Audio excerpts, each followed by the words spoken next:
There's a problem with the Tamron 15 to 30mm f2.8 VC lens, and that is the fact that at 15mm, its widest setting, it isn't always 15mm. Let me explain.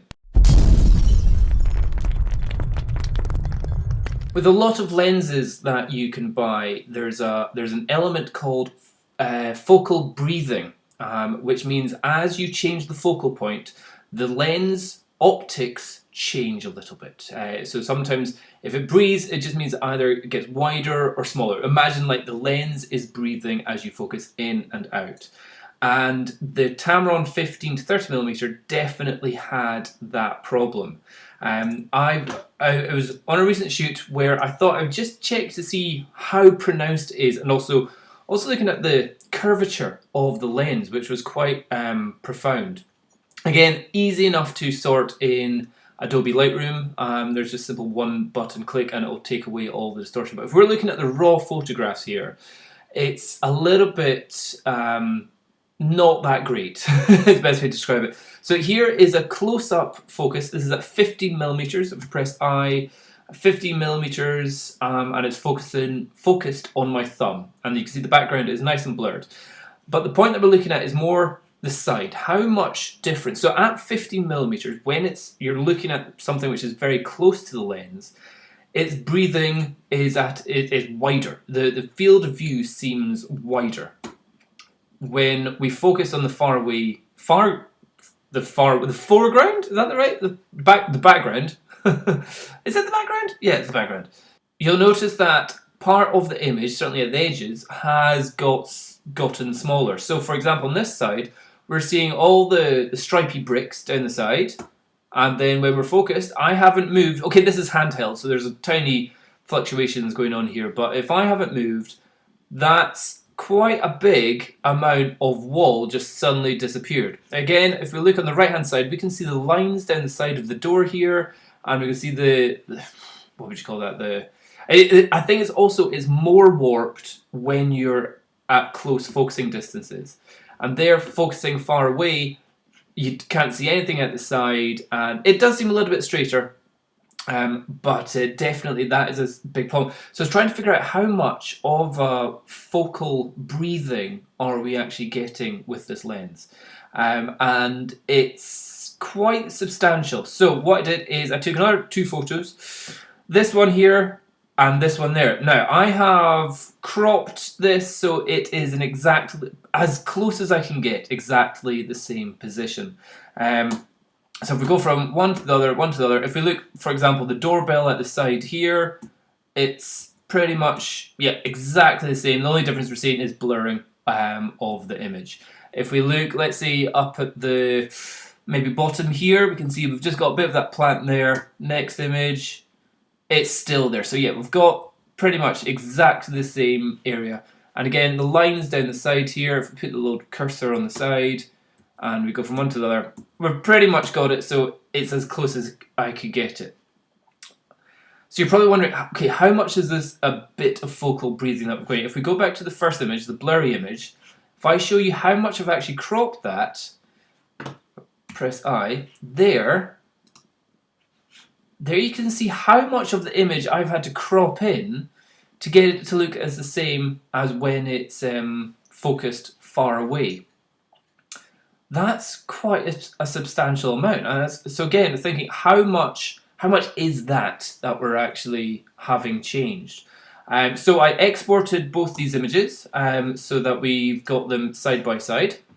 So when we open them up, you can see there's a big difference in the megapixels. I exported them at 100%. One is 8.7 megabytes in size, the other one is 5.5. Granted, when you have an image which is in focus, generally it has more information in it, so it's going to be a higher number of megabytes of the image. But that's quite a substantial amount. The more important thing that we're looking at is, in the more information, is the dimensions. So this was shot, you've got to remember, this is shot with the Nikon D700, which is only a 12 megapixel camera.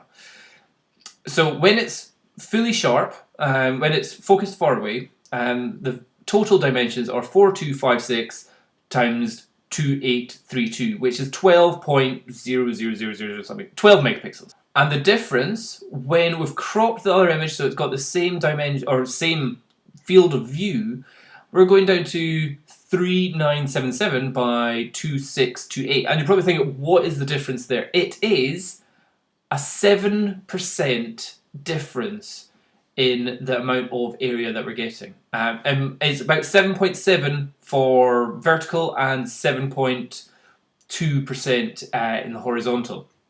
And so again, you're probably thinking, what does that mean? Well, that means it goes from the equivalent of a 15 millimeter to a 16.05. So we're losing a millimeter. But that, if you look at the difference, that is what a millimeter looks like.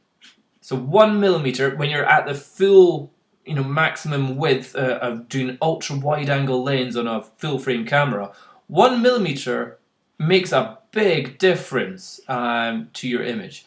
So the final image there, the full image is 12 megapixels. The other one is only about 10.5 megapixels, and you've got to remember that this is on a 12 megapixel camera. So if you're shooting with something like the D800, you're going to be losing a lot more pixels if you're getting it at the same field of view, which is a bit of a bummer.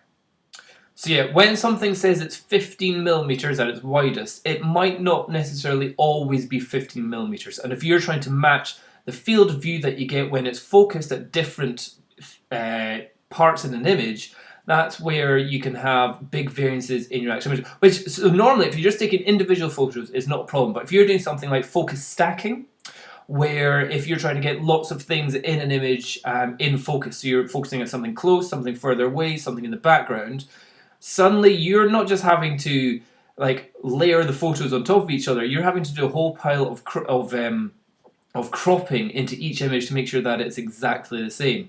So that's one of the things that the more money you pay for a lens, usually the less focal breathing that you get in the image. Some of them are still terrible, but for example, cine lenses, cinema quality lenses are very, very expensive, but they have virtually no focal breathing. If you showed this to a cinematographer, they'd be like, how the hell am I meant to use this?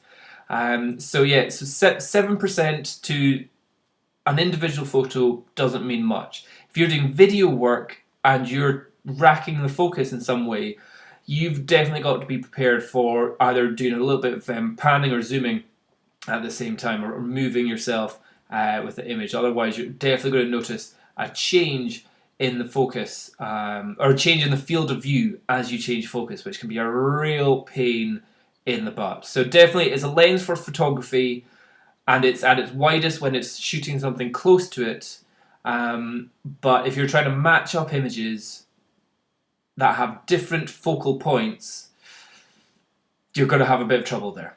So that's the big problem with the Tamron 15 to 30mm f2.8 VC lens. Just so you know. Bye bye.